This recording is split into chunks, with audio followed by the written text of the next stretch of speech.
Welcome to another interesting conversation about relationship today. My name is Suliat Achiboye, and I guide individuals and couples into aligned, flourishing relationships through my trauma recovery process, identity reset, and conscious relational mastery. Today, I want us to discuss an important topic, which is why men chase love but they cannot sustain it. Why do men chase love, and why can't they sustain the love that they chase? So it is actually becoming a menace in the society whereby we see men, they shows up intentionally with efforts to pursue a lady, to chase the lady, to let the lady know that, oh, I'm interested in you. And, he does all sorts of things to let the lady know that I'm interested in you. I want you. He was persistent. They were persistent. So, and the lady, she sees the man, she sees the effort. She was like, oh, this man is a perfect definition of the green banner or the green flag. He ticked all the boxes, he's emotionally available, he's attentive to details, he shows up, he's everything I want in a man due to his persistence and his efforts. So she considers, she says yes, let's be in a relationship, and they became a team. But after they became 18, when the relationship stabilizes, something shifts to the man for the relationship, whereby the man stopped showing up. He stopped showing up intentionally. All the effort that he did initially, he stopped them. Why did he stop them? We don't know. So the lady in question will not be like, what is going on? Why is he not showing up? Am I not lovable? Do you not love me again? They start to question their choices and everything, and this makes the lady to be bitter. Sometimes the love that they have developed or cultivated, it starts to wane, deplete and whatnot. She will complain, no, but the man will not see anything wrong in whatever is happening. It will be like, what's the problem? Am I not trying? What is changing and everything? I understand what's changed. I understand what's happened. And that's what I want us to discuss today. Why do men do this? Why did they do the pursuits? Why do they do the chase energetically? But they cannot, continue this thing. They cannot sustain it. They cannot continue the efforts so as to sustain the relationship. All right. But actually, the reason I have here with me is multi-layered. It's not actually, we cannot pinpoint that this is one reason, except the person in question is actually explored to know the exact reason. But I'm going to share the multi-layered reasons that I have here with me. The first one is evolutionary. Historically, we all know that men are hunters. That is what they are wired to be. Let me just hunt games. Let me go to the forest. Let's hunt games. They are not wired to actually know how to nurture the game or how to preserve the game that they have. They leave these things for the women. So we can say that historically, these traits has been passed down to our men in the modern world. The only difference is that instead of hunting games, it shows up in the emotional availability, the attentive to details, the flowers, the gifts, everything that they were doing to activate the attention of the lady to consider them. That is the hunting that they are doing in the modern world. So they got the hunt, they got the game. How do they preserve it? How do they keep it? That is what they don't know. So we can say that historically or evolutionary, that trait has been passed to our men. Now, the second reason I have here with me is neurologically, chasing something is a goal. When you set a goal for yourself and you know that this is the result that you want to get from the goal, it activates a dopamine hormone in your brain that makes you say, oh, I just want to conquer this thing. As soon as I conquer it, I'm going to feel good and whatnot. So they put that into perspective. It makes them to be energetic.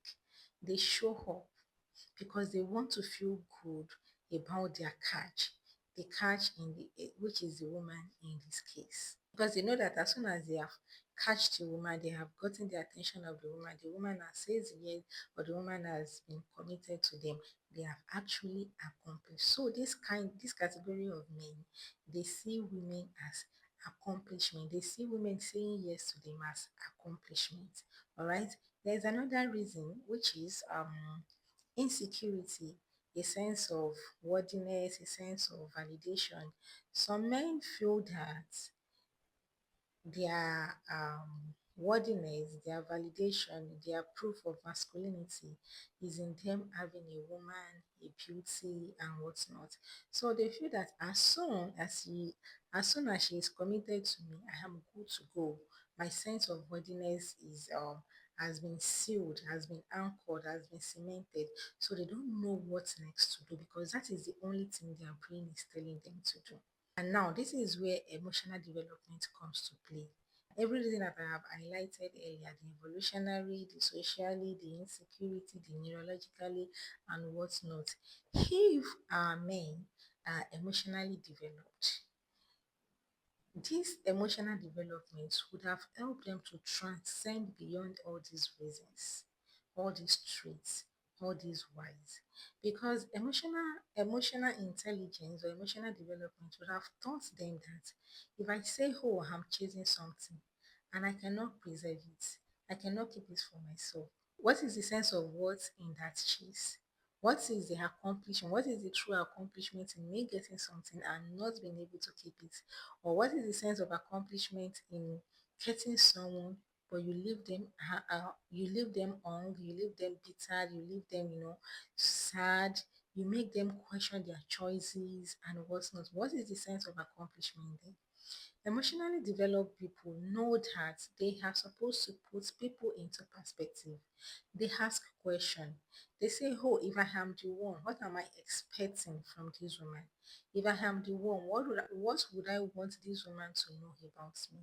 If I am the one who has been chased and who has been accomplished, conquered, like in context, who has been conquered in context, what is my gain or what is my happiness when I realize that, oh, after people caught me, they conquer me, I'm just being discarded or I'm just being kept in a place like a trophy.